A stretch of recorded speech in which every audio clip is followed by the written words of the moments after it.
नमस्ते विद्यार्थियों।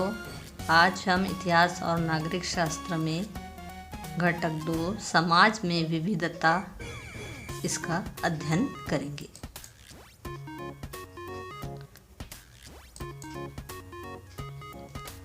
इस घटक में हम विविधता ही हमारी शक्ति, धर्मनिरपेक्षता का सिद्धांत, हमारे व्यक्तित्व निर्माण में समाज का योगदान और समाज का नियमन, इन मुद्दों का अध्ययन करेंगे।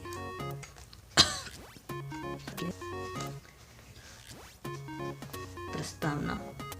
भारतीय समाज में अनेक भाषाएं, धर्म, संस्कृति, रीति रिवाज, परंपराएं प्रचलित है। यह विविधता ही हमारी सांस्कृतिक संपन्नता है।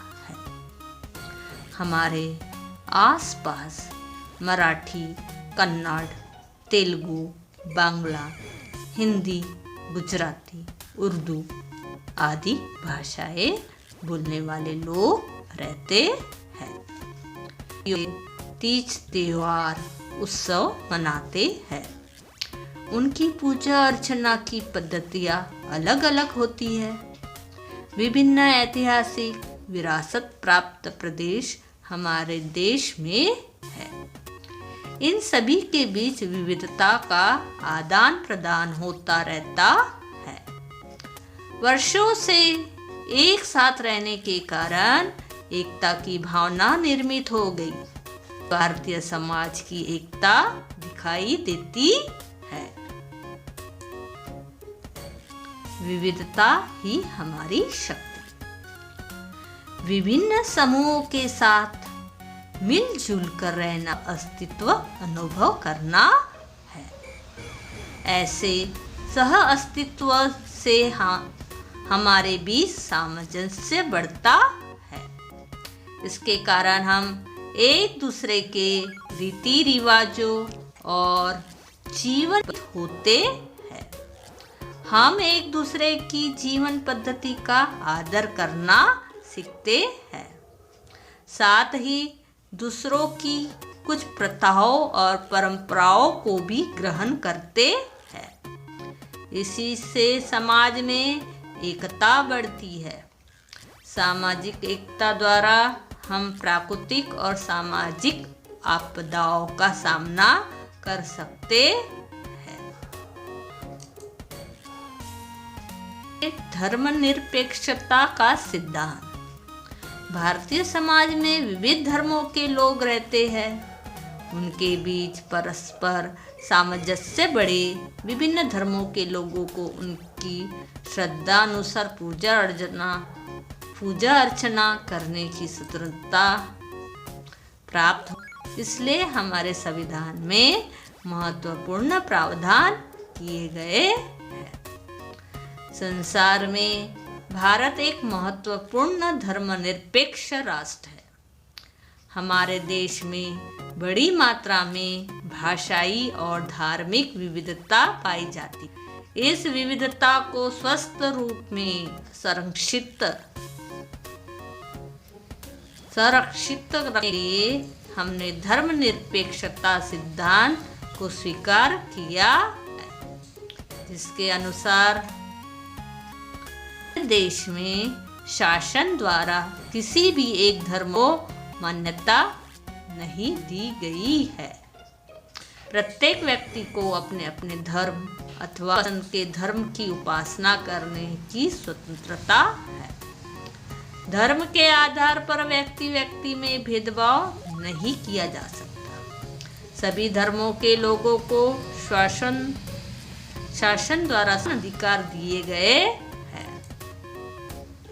रोजगार, सरकारी नौकरी आदि के अवसर सभी को उपलब्ध कराए गए हैं। इसमें धर्म के आधार पर भेदभाव नहीं किया जाता। धार्मिक और भाषाई अल्पसंख्यकों को संरक्षण देने के लिए संविधान में विशेष प्रावधान किए गए हैं। अल्पसंख्यकों को उनकी भाषाई और सांस्कृतिक अस्मिता को संरक्षित रखने की पूर्ण स्वतंत्रता दी गई है। शिक्षा के माध्यम से अपने अपने समाज का विकास करने की स्वतंत्रता उन्हें दी गई। धर्मनिरपेक्षता के सिद्धांत के कारण भारतीय समाज में सामंजस्य बना हुआ है। अब हम देखेंगे हमारे व्यक्तित्व विकास में समाज का योगदान। समाज में रहकर हम क्या सीखते हैं? कौन से गुण ग्रहण करते हैं? हमारे व्यक्तित्व विकास में समाज किस प्रकार सहायता करता है, इसको हम यहाँ समझेंगे। सहयोग। प्रत्येक समाज में व्यक्ति और समूह के परस्पर सहयोग पर आधारित होता है। एक दूसरे के सहयोग के बिना किसी भी समाज का अस्तित्व नहीं रह सकता। एक दूसरे की समस्याएं और प्रश्नों को हल करने के लिए एक दूसरे की पारस्परिक सहायता करना सहयोग कहलाता है। हमारे परिवार के सदस्यों में यदि ऐसी प्रवृत्ति न हो तो परिवार नहीं चल सकता। यही बात ही समाज की भी है। सहयोग के बिना समाज का विकास रुक जाता है और दैनिक जीवन सुचारू रूप से नहीं चल सकता। सहयोग के कारण समाज में पारस्परिक अधिक स्वस्थ रहती है और समाज के सभी लोगों को सम्मिलित कर लेना संभव होता है। सभी घटकों को साथ लेकर चलने की यह एक प्रक्रिया होती है। शेष भाग आगे के वीडियो में। धन्यवाद। लाइक, सब्सक्राइब और शेयर जरूर कीजिए।